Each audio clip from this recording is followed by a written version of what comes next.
আসসালামু আলাইকুম। আজকে আমি গরুর মাংস রান্না করব। এর জন্য আমি এখানে নিয়েছি যে গরুর মাংসটা আমি ধুয়েও নিয়েছি। প্রেসার কুকারে রান্না করব এবং প্রেসার কুকারে গরুর মাংসগুলো আমি তুলে নিচ্ছি।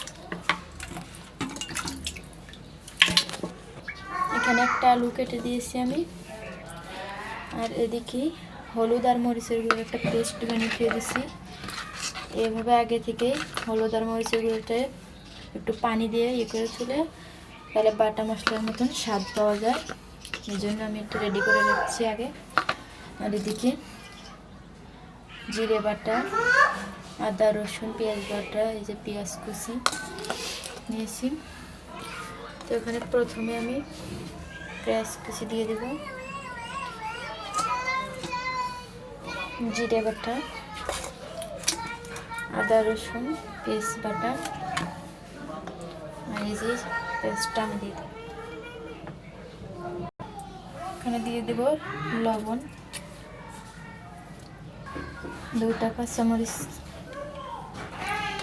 এদিকে আমি কয়েকটা মশলা নিয়েছি, দারচিনি, সাদা এলাচ, লবঙ্গ, গোলমরিচ, এগুলো এলাচগুলো আমি একটু ফেটে নিয়েছি। একটা মাংসের ভিতর দিয়ে দেব। এখন অ্যাড করবো আমি তেলটা দেওয়ার পরে আমি হাত দিয়ে ভালো করে মাংসটা মেখে নেব।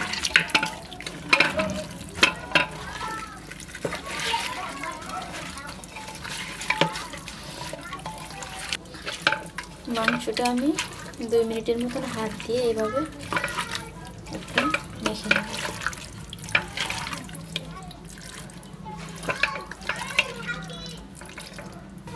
এই যে মাংসটা আমার রেডি। মাংসতে একটু পানি অ্যাড করব আমি।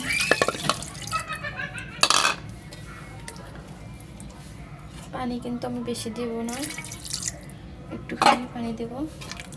প্রেসার কুকারে কিন্তু পানি যা দেবেন তাই থাকে, পানি কমে না। এই জন্য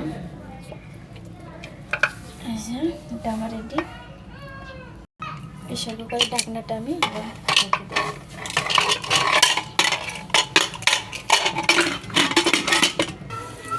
এদিকে আমি চুলায় ছোটো মাছের চচ্চড়ি দিয়েছি, এটা আমি হয়ে গেছি। এটা এখন আমি নামিয়ে নেব।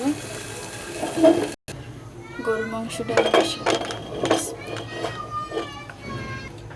প্রেসার কুকারে আমি এখন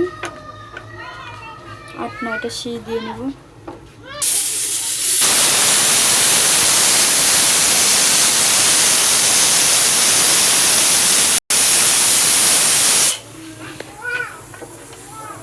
সাতটা সিদ্ধ হয়ে গেছে, আর একটা সিদ্ধ দিয়ে আমি এটা নামিয়ে নেব।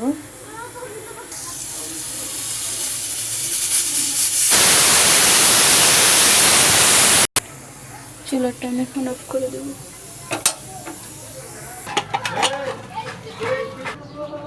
আমার মাংসটা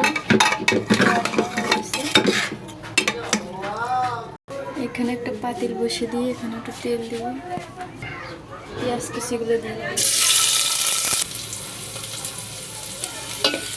পেস্টটা একটু নেড়ে আমি দিয়ে দেবো। মাংসের কালারটা দেখে বুঝতে পারতেছেন যে কতটা মজা হয়েছে। এখন আমি মাংসটা